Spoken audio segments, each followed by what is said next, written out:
So that was knack, and you know that you have good knack if it smells like rotten eggs, basically, when you get it. Next, we are going to do a bit of a highlight on ashwagandha. What is ashwagandha? Now, ashwagandha is known as Withania samurfia. In Ayurvedic medicine, ashwagandha is considered a rasayana. This means that it helps to maintain youth both mentally and physically. What does ashwagandha do? Ashwagandha as a supplement blunts the effects of cortisol, which is also known as the stress hormone. Many of the recent medical studies have compared the effects of ashwagandha to the pharmaceutical drug lorazepam. Lorazepam is typically a drug used to treat anxiety. The effectiveness is pretty much on par if you look at the 2019 study that I will link to in the article.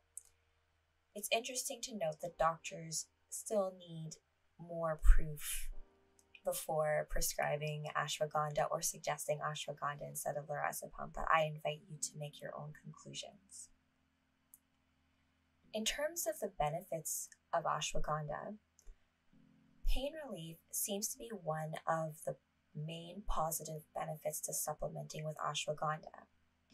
There are many stories of success that I found online of folks using ashwagandha with success to treat pain from arthritis, and likely this mechanism of action is due to its effects on inflammation and toning down inflammation.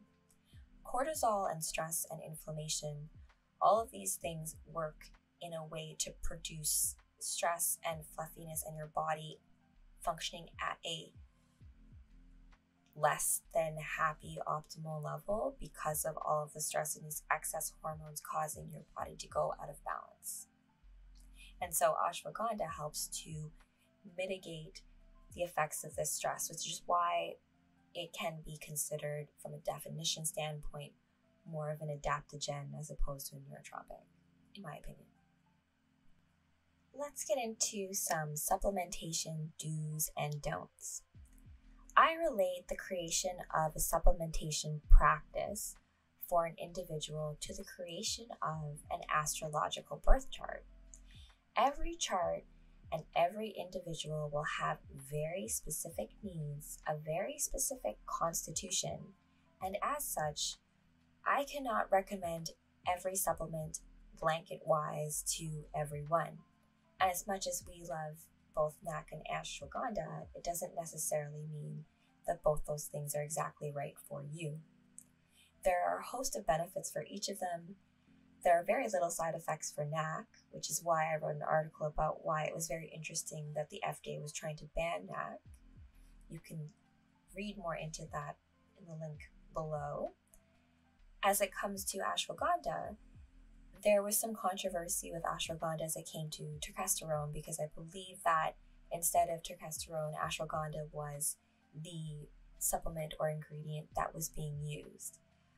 Ashwagandha from a personal fitness standpoint would be great from a perspective of saying that whenever I personal train ladies and you're starting to lift weights, there's always a cost to anything that you're doing.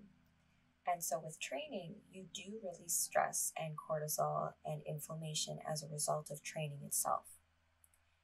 And this is why supplementing properly helps to ensure that you gain all the benefits from training and a little bit less of what the stress does, which is just a fact of living, right?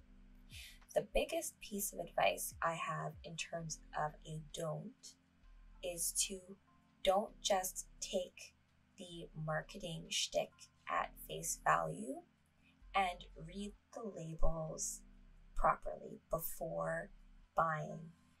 Read the labels carefully and ensure that the product that you're looking at contains the specific ingredient you are looking to get in your Earth avatar, into your Soma body, as opposed to a proprietary blend which could have not enough to properly engage your body in the mechanism of action, Or it could be on even the more dangerous side and have something that is not the ingredient or something very close to the ingredient that could have maybe an adverse reaction in you. So it's always good to know exactly what it is that you're taking.